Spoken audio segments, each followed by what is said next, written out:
MRcp is a commonly used non-invasive imaging technique used for evaluation of pancreaticobiliary disorders. It uses heavily T2-weighted pulse sequences to accentuate fluid signal within the pancreaticobiliary tree, which possess a long T2 relaxation time relative to the surrounding soft tissue structures, which have shorter T2 relaxation times. A comprehensive protocol includes additional sequences for correlation and comprehensive assessment of pathology.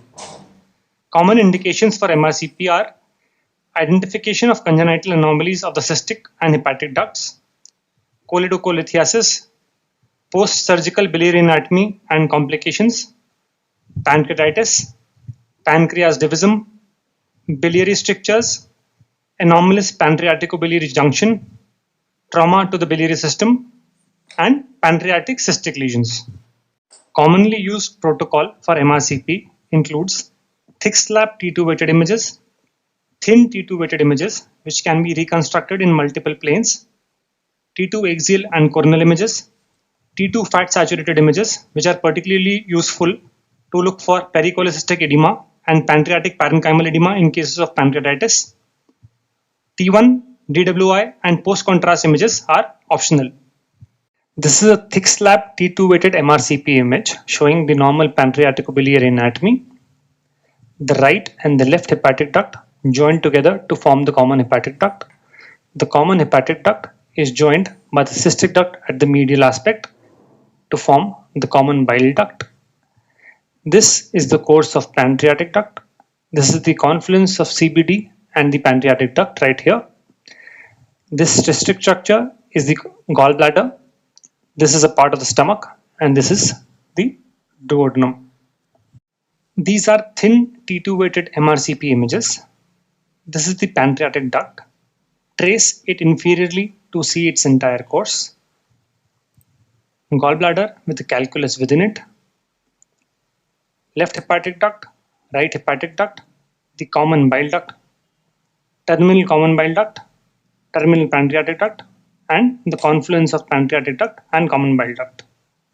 This is a thick slab T2-weighted MRcp image showing multiple filling defects in the fundus of gallbladder and in terminal CBD, consistent with cholelithiasis and choledocholithiasis respectively. CBD is mildly prominent. However, there is no significant intrahepatic biliary radical dilatation. The pancreatic duct is normal.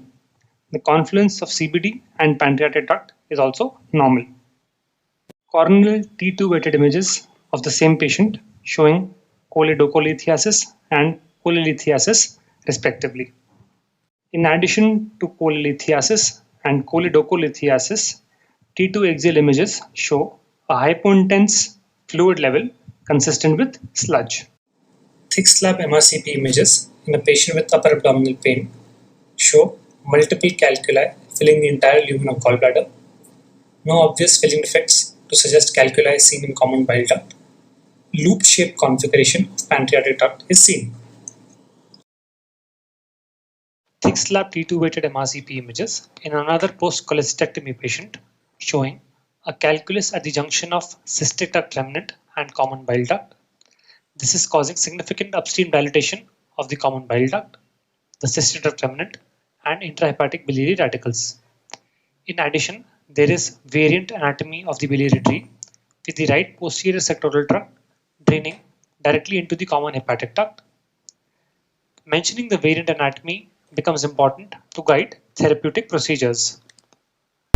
This thick slab T2-weighted MRcp image in a post-cholecystectomy patient shows multiple calculi within the common bile duct and cystic duct remnant with significant dilatation of the intrahepatic biliary radicals.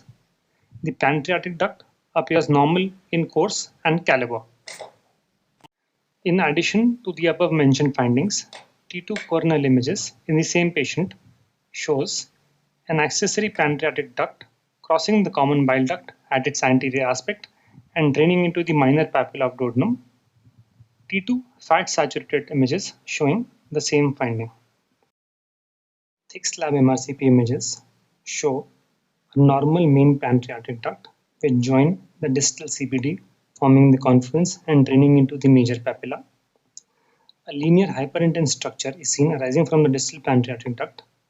This crosses the main pancreatic duct and CBD to drain into the minor papilla, consistent with the ansa pancreatica.